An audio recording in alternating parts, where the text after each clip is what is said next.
안녕하세요. 흰수염고래 스포츠입니다. 놀라운 소식이 있습니다. 토트넘이 그러니까 이 레비가 결국 저질러 버렸습니다.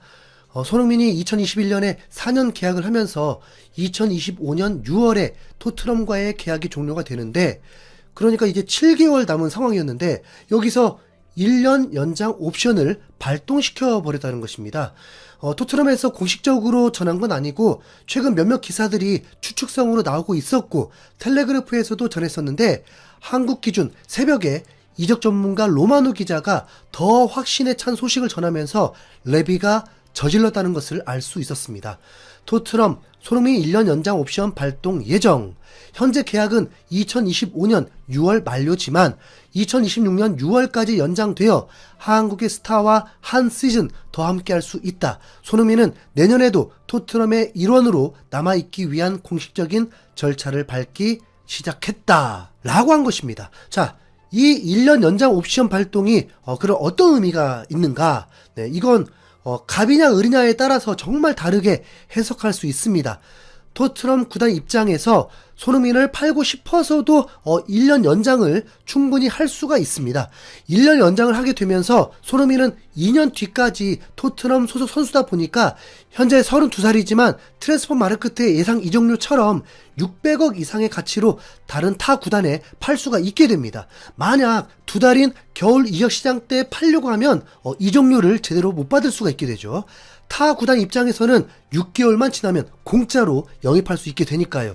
손흥민이 20대였다면 이적료를 지불해도 그 이상의 가치를 한다고 볼 수 있고 다시 다른 곳에 이적해서 이적료를 받을 수도 있는데, 현재로서는 이제 다음 계약은 현실적으로 좀 마지막 계약이 됩니다. 그러면 이적료만으로도 월 100억씩의 가치인데 손흥민이 주급을 깎지 않는 이상 타 구단이 월 100억을 지불할 리가 없겠죠. 어쨌든 토트넘이 손흥민을 제값에 팔기 위해서 1년 연장을 할 수가 있다는 것입니다. 두 번째는 손흥민이 떠나고 싶어 해서 1년 연장 옵션이 발동될 수도 있습니다. 그러니까 손흥민이 재계약을 반대했고 이제 다른 곳에서 뛰고 싶다라고 했을 때 그럼 1년 연장 옵션을 발동하는 데 동의해달라, 이렇게 말이죠. 각 팀은 계약기간 만료 시점이 되면 대부분 이적을 시킵니다. 도저히 가치가 없는 선수로 다른 구단에서도 영입하지 않으려고 할 때야 FA로 풀리게 되죠. 은돈벨레처럼 말이죠. 혹은 음바페처럼 구단이 강력하게 잔류를 원하고 선수는 떠나고 싶어 할 때 어떻게 해서든 피해를 주기 위해서 수단과 방법을 가리지 않는 선택을 하기도 합니다. 지금 손흥민의 가치는 어떨까요? 토트넘의 골칫덩이가 아니라 어디서든 영입하고 싶어하는 선수죠. 로마노 기자가 이 글을 남기면서도 현지 팬들은 로마노 기자가 별짓을 다 한다는 둥 손흥민을 떠나보낼 수 없다, 손흥민은 토트넘에서 은퇴해야 한다라는 반응이 대부분이었습니다. 이 1년 연장이 사실이라면 손흥민이 떠난다로 해석을 한 것입니다. 토트넘 스카우터 출신 브라이언 킹은 손흥민은 케인과 함께 최근 토트넘에 뛰어난 선수 중 한 명이었다. 클럽이 손흥민과 2년 계약을 할 가치가 없다고 생각한다면 이 사회는 스스로를 살펴봐야 한다. 토트넘이 손흥민이 클럽을 떠나 사우디아라비아 프로리그에 합류할 기회를 주는 것은 어리석은 짓이다. 손흥민은 클럽에 있는 것만으로도 젊은 선수들에게 큰 도움이 되는 선수다. 손흥민은 어린 선수들에게 열심히 노력하고 열정을 갖는 것이 얼마나 중요한지 보여주는 등대 같은 존재라고 했고, 이건 누구라도 예상할 수 있잖아요. 지난 시즌에도 17골을 넣고 올 시즌도 부상의 아쉬움이 있을 뿐 경기마다 공격 포인트가 생산 가능하고, 최근 한 영상에서는 해외 팬들 앉혀놓고 선수의 이름을 거론할 때마다 월클립 맞는지 아닌지 예스 or 노로 하기로 했는데 손흥민만 유일하게 월드 클래스라고 했습니다. 브라이언 킹은 손흥민을 1년 연장 옵션을 발동하는 이유에 대해서는 토트넘이 손흥민과의 계약에서 1년 연장 옵션을 발동하려는 아이디어는 손흥민이 올 시즌 종료 후 이적료 없이 팀을 떠나지 못하게 하기 위해서다. 토트넘은 손흥민과의 계약 1년 연장 옵션을 발동하면 올 시즌 종료 후에 손흥민이 이적할 때 이적료를 얻을 수 있다라고 얘기를 했습니다. 우선 그런 얘기들은 들리지 않고 있습니다.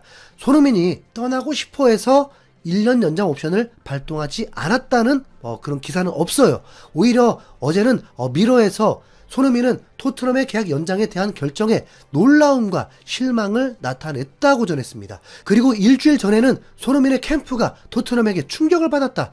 손흥민의 캠프에 재계약 계획이 없다고 전달했다라고 했었습니다.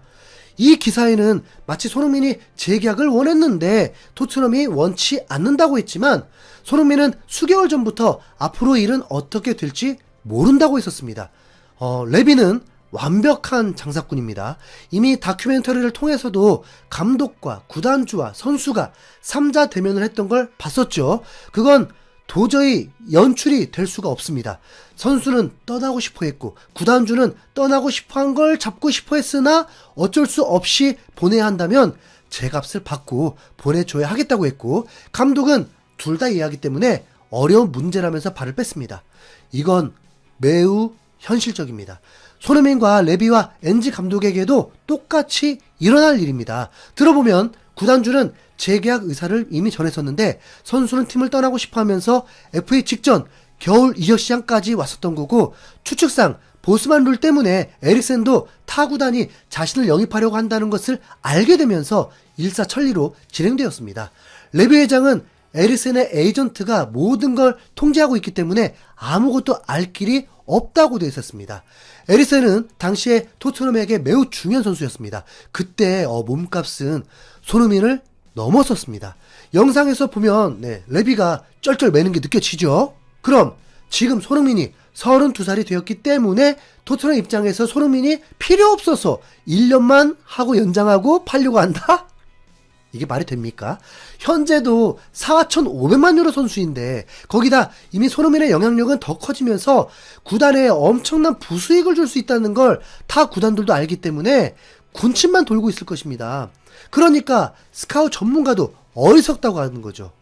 1년 연장 옵션이 발동된 것을 일부 언론들이 토트넘이 손흥민을 버렸다는 듯 제목을 만들고 있지만 손흥민이 새로운 도전의 길이 열리는 거기 때문에 오히려 더 좋은 일이 되는 거죠. 손흥민이 토트넘을 떠난다고 해서 마냥 토트넘을 무시할 수는 없습니다. 양민혁이 어떻게 이곳에서 성장할지는 모르겠지만 양민혁에게는 분명 토트넘은 매우 큰 곳이 맞으니까요. 손흥민을 떠나 보내주는 걸로 토트넘은 더 호감을 얻을 수 있습니다. 털트롬! 그나저나 벤탄쿠르가 7경기 징계가 하필 다음 주부터 적용이 되면서 토트넘이 비상이 걸렸습니다. 리그만이 아니라 잉글랜드에서 연결된 경기는 모두 포함됩니다. 그럼 일정을 보면요.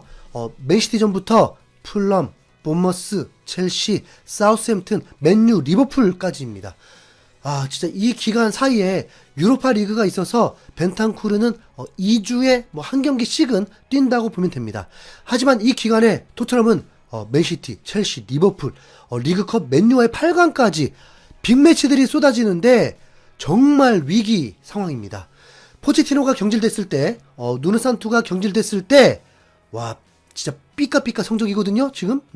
맨시티는 그냥 강하니까, 패배 위험 높고, 풀럼과의 경기는, 그 사이에 유로파리그 경기를 치르기 때문에 패배 위험도 높고, 본머스 원정이기 때문에 또 위험하고, 만만치 않은 첼시전까지 있습니다. 정말 다 승리하기 어렵습니다. 그럼, 어떻게 되는지 아세요? 99% 감독 경질입니다. 왜냐하면 전반기 마치기도 전에 8패, 9패를 해버리고 순위는 14위까지도 추락할 수 있습니다. 올 시즌은 유난히 팀들의 전력이 만만치 않습니다. 맨유는 4패를 하고도 13위니까요. 토트넘의 순위가 순식간에 곤두박질 칠 수 있습니다. 선수 부상과 이런 징계로 인한 이탈로 토트넘은 해마다 망했습니다. 어찌 보면 이건 감독 탓은 아닐 텐데 말이죠. 맨시티도 부상자 속출하니까 4연패도 하잖아요. 우선 새로운 도전처럼 그레이가 원했었던 미드필더 도전을 할 수가 있습니다. 스펜스가 풀백으로 좀 더 활용이 되면 또 되는 거죠. 지금 토트넘이 좋은 성적을 내기 위해서는 미드필더의 강력함만이 필요했는데 이미 메디슨 실체 알았고 베리발 실체 알았고 벤탄쿠르 이탈했고 더 위험한 상황이 확실합니다. 자, 긴장합시다. 토트넘의 쓰나미가 또 예고되어 있네요. 지금은 나머지 선수들이 부상 없이 아니면 메디슨, 베리발이 갑자기 미친 듯이 잘하기를 바라는 것밖에 없습니다. 엔지 감독은 본인이 잘릴 걸 걱정하는 것 같진 않던데 과연 레비는 또 라이짓을 할까요? 네. 여러분은 앞으로 어떻게 예상하시나요? 댓글 많이 달아주시고 고래 응원하는 마음으로 좋아요 꼭 눌러주시면 감사하겠습니다. 지금요, 지금. 네, 지금. 지금. 네. 지금 엄지척 클릭 안 하시면 저 안 나갑니다, 지금. 네. 뭐, 기다릴게요. 엄지척, 엄지척, 엄지척. 눌러주세요. 엄지척. 누르셨죠? 네, 이상 흰수염구리였습니다. 감사합니다.